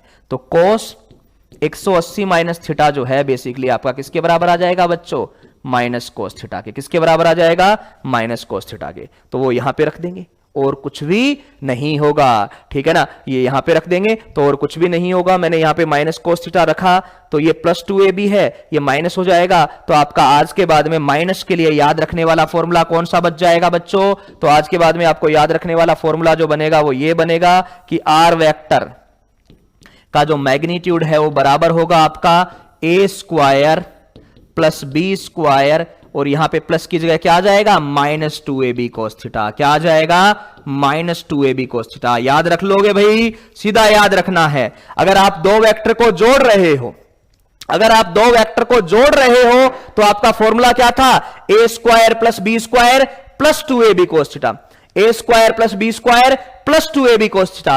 और दो वेक्टर को अगर आप माइनस कर रहे हो तो a square plus b square minus 2ab cos theta. बस ये वाला साइन बदल गया, यहां पे प्लस की बजाय क्या आ गया, माइनस आ गया। और एक और चीज, टेन अल्फा आप क्या लिखते थे सर, टेन अल्फा का मेरा फॉर्मूला था बी साइन थीटा, तो बी साइन थीटा की जगह भी क्या आ गया, 180 माइनस थीटा। मैंने क्या कहा, थीटा की जगह बस आप डाल दो 180 माइनस थीटा, ओके। और divided by a plus b, तो ए प्लस बी, और यहां भी कोस की जगह क्या आ गया सर, थीटा की जगह आ जाएगा 180 माइनस थीटा। बिल्कुल बच्चों, तो साइन 180 माइनस थीटा किसके बराबर होगा सर, ये तो सेकंड क्वाड्रेंट है, बिल्कुल। और सेकंड क्वाड्रेंट में साइन क्या रहेगा, साइन सेकंड क्वाड्रेंट में साइन क्या रहेगा, पॉजिटिव रहेगा सर, तो ये तो हो जाएगा साइन थीटा। और अभी अभी बताया बच्चों कि कोस 180 माइनस थीटा मेरा क्या हो जाएगा, तो सर कोस 180 माइनस थीटा तो क्या हो जाएगा, माइनस का। तो टेन अल्फा का क्या फॉर्मूला आ गया सर, टेन अल्फा का फॉर्मूला आ गया b sine theta divided by a minus b cos theta, b sine theta divided by a minus b cos theta. तो इस तरीके से ये जो क्वेश्चन है वो आपका आ जाएगा।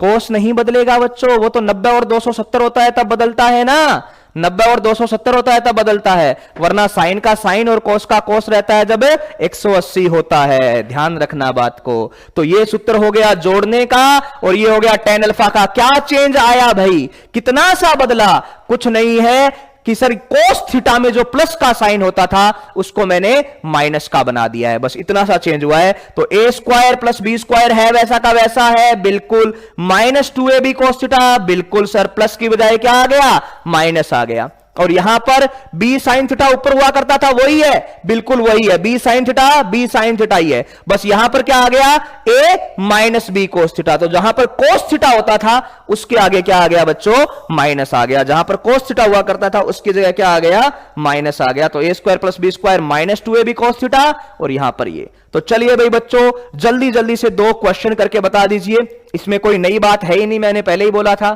तो जल्दी जल्दी से दो क्वेश्चन करके बता दीजिए। ये एक ए वेक्टर है, ठीक है, और ये एक बी वेक्टर है।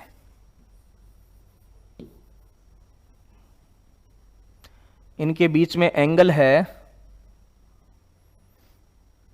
127 डिग्री का। ए का मैग्नीट्यूड आपको दे रखा है 6, बी का मैग्नीट्यूड आपको दे रखा है 10।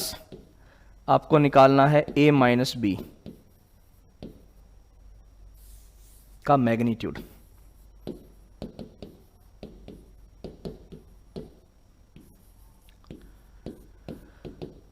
जल्दी से बता दीजिए बच्चों, जल्दी से बता दीजिए, ठीक है ना।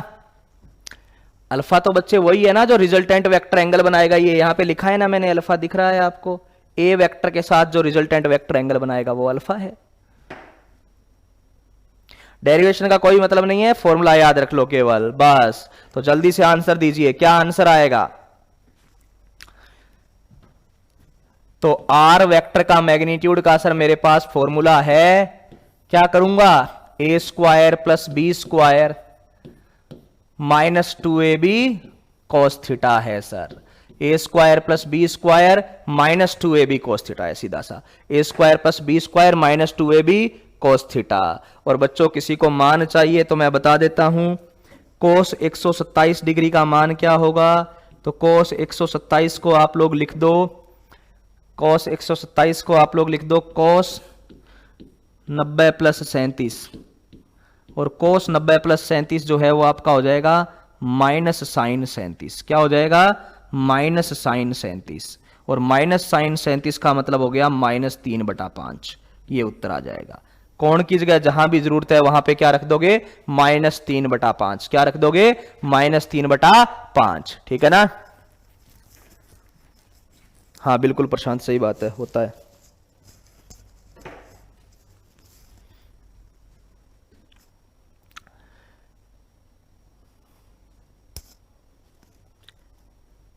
कोस 127 बराबर क्या होगा, कोस 90 प्लस 37, और कोस 90 प्लस 37 बराबर क्या होगा, माइनस साइन 37। प्रशांत क्या होता है ना, सेकंड क्वाड्रेंट में साइन पॉजिटिव होता है बच्चे, और सेकंड क्वाड्रेंट में साइन पॉजिटिव होता है ना, तो साइन 180 माइनस थीटा जो है ना वो साइन थीटा ही रहता है। हाँ, कोस 180 माइनस थीटा जो है ना वो आपका चेंज होता है माइनस में। क्यों? क्योंकि सेकंड क्वाड्रेंट में कोस नेगेटिव होता है, साइन नेगेटिव नहीं होता। साइन तो क्या होता है, पॉजिटिव का पॉजिटिव ही रहता है। थोड़ा सा ये ध्यान रख लेना, बाकी कुछ है नहीं। ट्रिग्नोमेट्री अपन ने पढ़ी थी, वहां से एक बार वापस से देख लेना अगर थोड़ा सा डाउट है तो। और मैंने बताया था सब लोग शॉर्ट नोट साथ साथ बनाते रहो तो टेंशन नहीं रहेगी भाई। हाँ, आंसर आ गया, रूट 208 आ गया। ठीक है, तो मैंने कोस 27 का मान यहां पर निकाल के बता दिया। हालांकि ये बच्चों वाली बातें हैं भाई, पता होना चाहिए, ट्रिग्नोमेट्री में सीखा है। तो आर का मैग्नीट्यूड कितना आएगा सर, ए स्क्वायर। ए कितना है बच्चों, तो सर ए है 6, 6 का स्क्वायर 36। बी कितना है सर, 10, 10 का स्क्वायर 100 माइनस 2। ओके, ए कितना है, तो सर ए जो है वो मेरा आ गया 6, बी जो है वो आ गया 10, और कोस थीटा, तो कोस थीटा का मान अपना आ गया बच्चों -3/5। और ऐसा करने से ये माइनस माइनस आपका क्या हो गया बच्चों, प्लस। बिल्कुल सबका सही आंसर आया है, ये माइनस माइनस आपका क्या हो गया, प्लस हो गया। तो चलिए भाई बताइए, अगर ये माइनस माइनस आपका प्लस हो गया तो यहां से क्या आ रहा है, तो सर माइनस माइनस अगर प्लस हो गया तो सीधी सी बात है ये 36 प्लस 100 और माइनस माइनस हो गया प्लस, ये 6 से 36, ये 2 से कट हो गया और 72। ये सोल्व करने पे ऐसा आ रहा है, ठीक है ना। और इसका अगर सॉल्यूशन करोगे आप तो 208 आएगा। क्या आएगा, 208 आ जाएगा। आपका उत्तर क्या आ जाएगा बच्चों, 208। माइनस वाला फॉर्मूला सीधा लगा दें, क्या आ जाएगा, 208। चेक कर लीजिएगा भाई, कोई डाउट वाली बात नहीं होनी चाहिए। कोस 127 क्या होता है सर, कोस 90 प्लस 37। 90 लिखा तो कोस जाएगा साइन में, बात क्लियर है। 90 प्लस 37 किया तो जो टोटल एंगल बना आपका, जो टोटल बना वो क्वाड्रेंट में चला गया सेकंड में। तो सेकंड क्वाड्रेंट में कोस नेगेटिव होता है, तो आगे मैंने लगा दिया माइनस, माइनस साइन 37। तो माइनस और साइन 37 का मान आ गया बच्चों आपका 3/5। ठीक है ना, 3/5। तो r is equal to a square plus b square minus 2ab cos theta. और ये यहां पे ए स्क्वायर, ये b square minus 2ab cos theta का मान रखा, लेकिन cos थीटा का मान -3/5 था, तो ये माइनस माइनस आपका प्लस हो गया। ठीक है ना। अगर आपको tan अल्फा निकालना है तो फॉर्मूला निकाल देना, यहां पे क्वेश्चन में पूछा नहीं है। tan अल्फा आ जाएगा जितना भी है, कोई टेंशन वाली बात नहीं है बच्चों, है ना। एंगल क्या है आपका, तो सर -3/5 है। ओके, चलिए अब आप लोग कुछ छोटी छोटी बातें करके बताइए, बहुत बेसिक बेसिक सी बातें हैं। एक छोटा सा क्वेश्चन है, यदि r1 वेक्टर बराबर a प्लस बी व r2 वेक्टर बराबर a माइनस बी है, तथा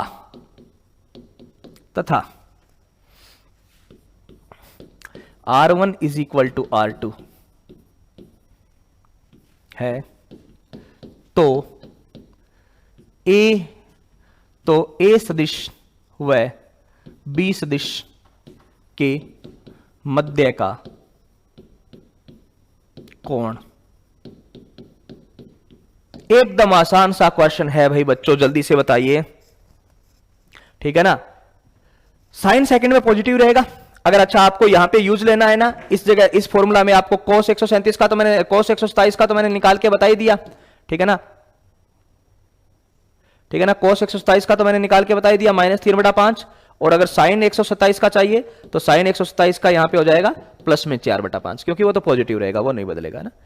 चलिए ये वाला क्वेश्चन बताइए। बिल्कुल बिल्कुल बच्चे का आंसर आ गया है 90 डिग्री। क्या आएगा, 90 डिग्री। क्या बोला गया है, दो चीजों को जोड़ रहे हैं और उन्हीं को घटा रहे हैं। दो चीजें उनको जोड़ रहे हैं और उनको घटा भी रहे हैं, लेकिन उनके जोड़ने और घटाने से जो मैग्नीट्यूड आ रहा है, उसकी दिशा, रिजल्टेंट जो आ रहा है, परिणामी जो सदिश है, उनकी दिशा अलग अलग हो सकती है सर। उनकी दिशा अलग अलग हो सकती है, लेकिन उनकी लंबाई यानी परिमाण बराबर है। तो थीटा बताइए, बताइए कितना आसान क्वेश्चन है। क्या बोला गया, ये दो सदिश है ए और बी, उनके बीच में मान लो कोई कोण कितना है, थीटा। तो बोला गया है R1 जो है वो उनको जोड़ने के बराबर आता है। अच्छा ठीक है, R2 जो है वो उनके घटाने के बराबर आता है। अच्छा ठीक है, तो एक a प्लस बी आता है और एक क्या आता है बच्चों, a माइनस बी आता है। और बोला गया है कि इनकी दिशाएं अलग अलग है, परंतु परिणाम जो है फाइनली इनका जो लेंथ है वो अलग अलग नहीं है। तो भाई R1 का मैग्नीट्यूड क्या होता है बच्चों, तो सर फॉर्मूला है a square plus b square, और ये प्लस है तो प्लस 2ab cos थीटा। अच्छा ओके, और उधर R2 का मैग्नीट्यूड क्या है बच्चों, तो सर ये है a square plus b square minus 2ab cos theta. बस इतनी तो बात है, एक प्लस 2ab cos थीटा है और एक क्या है, माइनस 2ab cos थीटा है। ठीक है ना, एक प्लस 2ab cos थीटा है और एक माइनस 2ab cos थीटा है। तो भाई R1 वेक्टर बराबर आपको क्या करना है, R2 वेक्टर करना है। क्या करना है, ये और ये आप क्या कर दो, बराबर कर दो, ये और ये दोनों क्या कर दो, बराबर कर दो। तो भाई क्या आ जाएगा, a square plus b square plus 2ab cos theta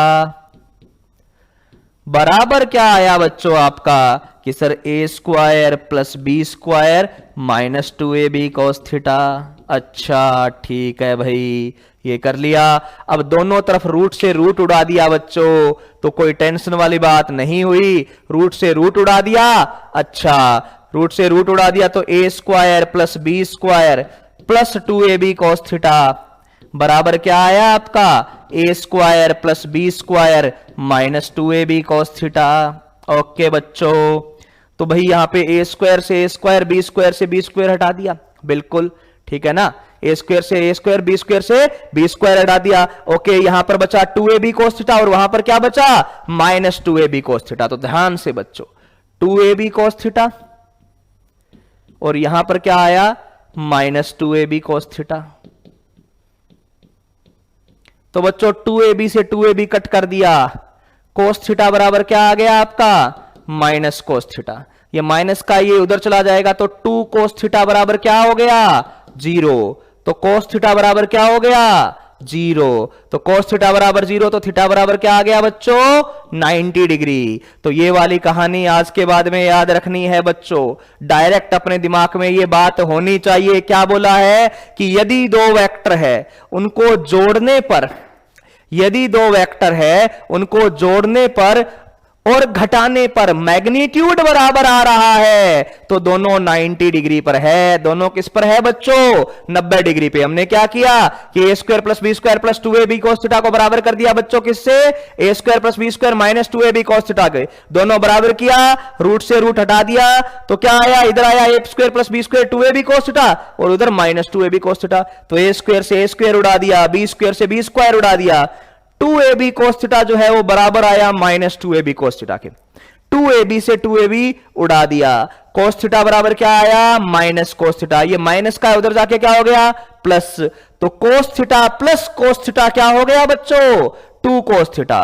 तो 2 cos थीटा बराबर 0, तो cos थीटा बराबर 0, तो थीटा बराबर कितना आ गया बालको, 90 डिग्री। थीटा बराबर क्या आ गया, 90 डिग्री। तो ये बात आज के बाद ध्यान में रखना कि दो वेक्टर है, दोनों के एडिशन और सब्ट्रैक्शन, जोड़ने का और घटाने का अगर मैग्नीट्यूड बराबर आ रहा है तो दोनों के बीच में कितने डिग्री का कोण है, सर कितने डिग्री का है, 90 डिग्री का। चलिए भाई बच्चों एक और क्वेश्चन कीजिए। यदि r vector is equal to a minus b, जहां मैग्नीट्यूड ऑफ a, जहां r का जो मैग्नीट्यूड है बच्चों वो क्या आ रहा है, a और b के मैग्नीट्यूड के बराबर है और उसका √3 टाइम है।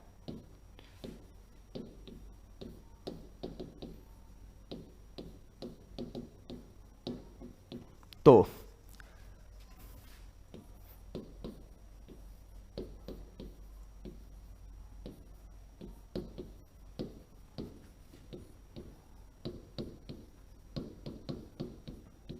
चलिए बच्चों बताइए,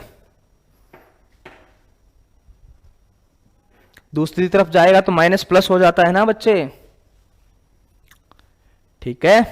तो चलिए बताइए क्या बोला कि यदि आर वेक्टर बराबर ए माइनस बी है, जहां आर वेक्टर का मान मैग्नीट्यूड, आर वेक्टर का जो मैग्नीट्यूड है वो ए का 3 टाइम है, ए का जो है वो कितना है, √3 टाइम है। ठीक है, उसके बाद में क्या बोला, ए वेक्टर बराबर क्या है, बी वेक्टर का मैग्नीट्यूड है, तो ए व बी के मध्य का कोण बताइए।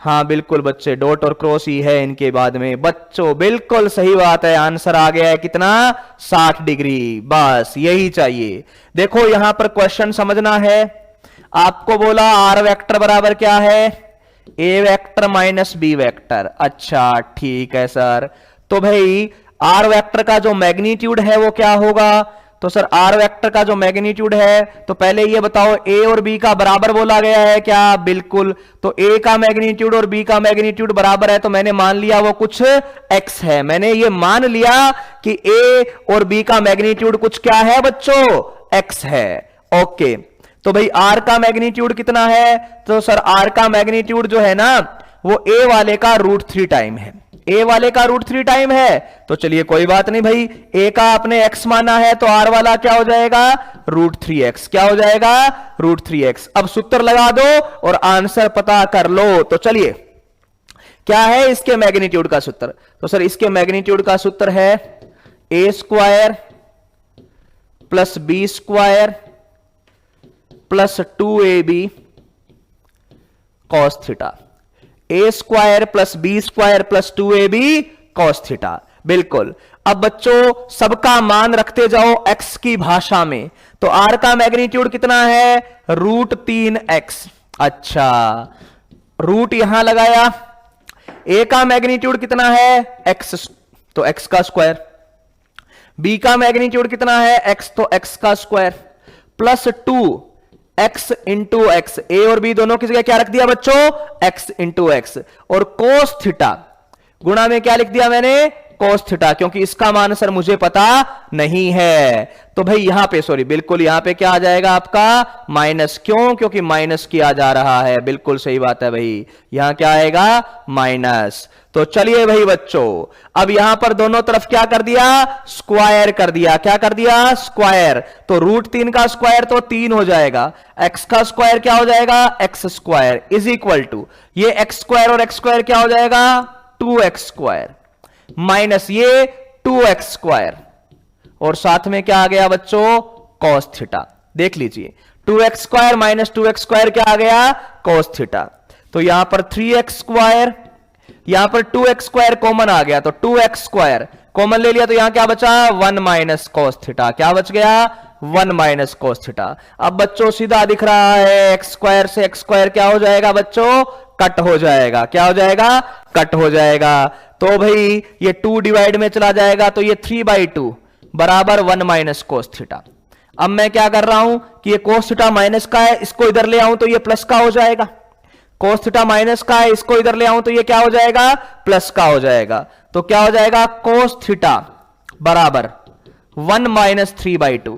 क्या आया मेरा, cos थीटा बराबर 1 माइनस 3/2। cos थीटा को तो इधर ले गया तो वो प्लस का हो गया, 3/2 को इधर ले आया तो ये क्या हो गया, माइनस का।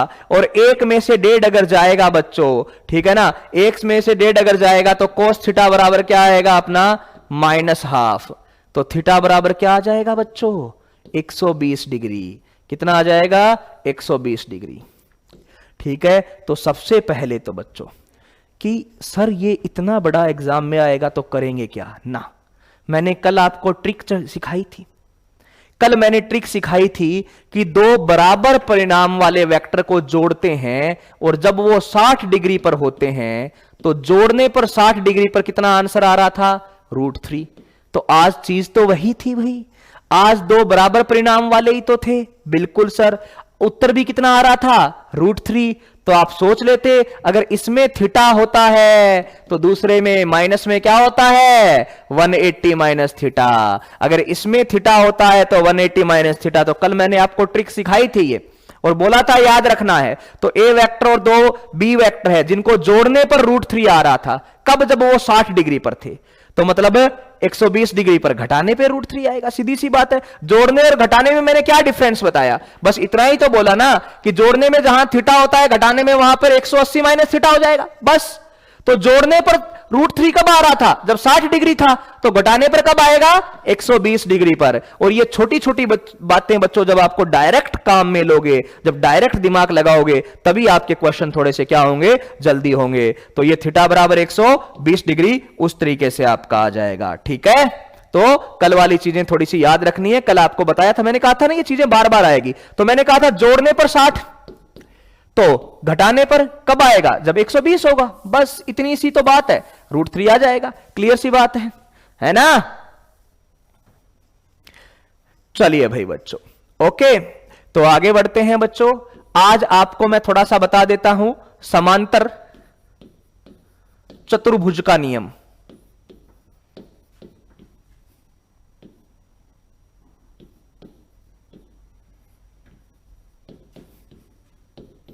तो ये कोई खास अलग से नियम नहीं है, इसको काम क्या में लेंगे वो आपको मैं बताऊंगा। इसको काम में लिया जाता है, ठीक है ना? बिल्कुल बिल्कुल, ठीक है ना? तो समांतर चतुर्भुज का नियम क्या है? मान लो ये एक ए वेक्टर है और ये एक बी वेक्टर। मैं लिखवाऊंगा नहीं है ना, अपने को बोर्ड का तो एग्जाम देना नहीं है, मैं सीधा समझा दूंगा कि ये एक ए वेक्टर है और ये क्या है? बी वेक्टर है। तो इसके समांतर यहां पर दूसरा होगा, वो भी क्या होगा? B vector. और इसके समांतर पे यहां पर दूसरा होगा, वो भी क्या होगा? ए वेक्टर। तो स्टेटमेंट क्या है बेसिकली बच्चों? इसका स्टेटमेंट है, अरे लोकेश उधर लेके जाते हैं तो साइन बदल गया बच्चे, भाग गुणा वाला थोड़ी बदलेगा। 3/2 उधर लेके जाएंगे तो 3/2 ही रहेगा, बस प्लस की बजाय माइनस का हो जाएगा, 2/3 थोड़ी होगा, है ना? चलिए, तो क्या है? ये ए वेक्टर है और ये ए वेक्टर है। तो स्टेटमेंट कैसे लिखा हुआ होता है? स्टेटमेंट ऐसे लिखा हुआ होता है कि एक समांतर चतुर्भुज की जो पास की भुजाएं हैं, एक समांतर चतुर्भुज की जो पास की भुजाएं हैं, उनको अगर ए सदिश व बी सदिश से लिखा जाए, ये ए सदिश है और ये क्या है? बी सदिश है, इससे लिखा जाए तो उनका एक विकर्ण a माइनस बी के बराबर और दूसरा विकर्ण a प्लस बी के बराबर होगा। तो थोड़ा ध्यान से सुनिएगा बच्चों, सीधी सी बात है। अगर मैं बोलूं कि ये वाला विकर्ण क्या होगा? ये, इसको मैं R2 बोल दूं, ठीक है? तो पहले मेरे साथ साथ यहां से सुनते बच्चों, ध्यान से सुनना। आप यहां से चले अपने दोस्त के घर जाने के लिए, यहां से यहां गए तो ये कितना हुआ? सर ये बी वेक्टर। अच्छा, फिर यहां से यहां गए, एक के हेड के ऊपर दूसरे की पूंछ रखी हुई है तो चलते जाओ, यहां से यहां गए तो सर ये कौन सा हो गया? R2 vector. चलिए, तो B vector plus R2 vector जोड़ दिया, यानी आप यहां से होते हुए यहां पहुंच गए। तो आप कुल कहां से निकले और कहां से पहुंचे? कहां से निकले और कहां से पहुंचे? तो सर मैं यहां से निकला और यहां पहुंच गया। तो ये कौन सा है? सर ये अपना ए वेक्टर है। कौन सा है? ए वेक्टर है। तो B vector plus R2 vector बराबर अपना क्या आ गया बच्चों? ए वेक्टर आ गया। तो यहां से अगर मैं आपको बोलूं कि R2 वेक्टर जो है वो कितना आएगा, तो R2 वेक्टर जो है वो मेरा आएगा a माइनस बी वेक्टर। क्या आ जाएगा? a minus b vector. क्या आ जाएगा? a minus b vector. उसी तरीके से मैं अगर ये बोलूं कि ये दूसरा विकर्ण मेरा R1 है, क्या है? R1 है। तो यहां से देखिए कि ये विकर्ण की बात करूं तो ये एक ए वेक्टर है। यहां से आप घर के लिए निकले, घर से निकले, यहां से यहां गए, यहां से यहां गए, ठीक है? यहां से यहां गए और यहां से यहां गए, तो कुल कितनी डिस्टेंस कवर की? तो सर मैं यहां से यहां गया और यहां से यहां गया तो a प्लस बी, लेकिन वो किसके बराबर है? R1 के बराबर है। तो मैं क्लियर लिख दूंगा कि मेरा R1 वेक्टर जो है वो किसके बराबर आ जाएगा? a प्लस बी के बराबर आ जाएगा। तो बच्चों यही मैं बोलना चाह रहा था कि अगर एक समांतर चतुर्भुज, अगर एक समांतर चतुर्भुज है, उसकी दो भुजाएं जो है वो सदिश a और सदिश b से दी जाती है, तो उस समांतर चतुर्भुज का एक विकर्ण a प्लस बी के बराबर होगा और दूसरा विकर्ण a माइनस बी के बराबर होगा। एक विकर्ण जो आपका विकर्ण एक आया कौन सा? R2, वो किसके बराबर आ गया बच्चों? a माइनस बी के बराबर। अच्छा, एक और विकर्ण है, कौन सा विकर्ण? सर दूसरा विकर्ण है आपका R1, वो किसके बराबर आ गया? a प्लस बी के बराबर आ जाएगा। ये डायरेक्ट स्टेटमेंट फॉर्म में आप लोग याद रख लेना, लेकिन इनसे क्वेश्चन सीधे हो जाते हैं, क्वेश्चन सीधे हो जाते हैं। जैसे अभी हमने एक क्वेश्चन किया कि a प्लस बी और a माइनस बी का मैग्नीट्यूड बराबर है, यानी अगर वो बात यहां पर बताई हुई होती तो हम क्या करते कि अच्छा ये और ये लंबाई में बराबर है अच्छा, तो किन की लंबाई में बराबर होते हैं, किसके विकर्ण बराबर होते हैं? तो सर विकर्ण तो दो ही चीजों के बराबर होते हैं, आयत या वर्ग। और आयत और वर्ग के विकर्ण अगर बराबर होते हैं तो उनके बीच में कोण कितना होता है? 90 डिग्री का। तो वो पर्सन इतना बड़ा जो है वो आपको सोल्व नहीं करना पड़ता, आप डायरेक्ट बोल देते। कौन सा क्वेश्चन था कि a प्लस बी और a माइनस बी बराबर है और मैंने यहां पर थीटा 90 डिग्री निकलवाया था ना, वो इतना बड़ा सोल्व करने की जरूरत ही नहीं थी। हम सीधा बोल देते कि अच्छा सर a प्लस बी और a माइनस बी बराबर है, यानी एक चतुर्भुज के दो विकर्ण बराबर है। तो कौन से चतुर्भुज के विकर्ण बराबर होते हैं? ठीक है ना, कौन से चतुर्भुज के विकर्ण बराबर होते हैं? या तो आयत के या वर्ग के, उन्हीं के तो बराबर होते हैं। और अगर उनके चतुर्भुज के विकर्ण बराबर है, इसका मतलब वो आयत या वर्ग, तो आयत और वर्ग की भुजाओं के बीच में कोण कितने डिग्री का होता है? 90 डिग्री का। तो डायरेक्ट सोच लेते, ठीक है ना। यदि विकर्ण बराबर है, मैं यहीं पे लिख दूं, यदि विकर्ण बराबर है, विकर्ण बराबर है, विकर्ण बराबर है, तो ए व बी के मध्य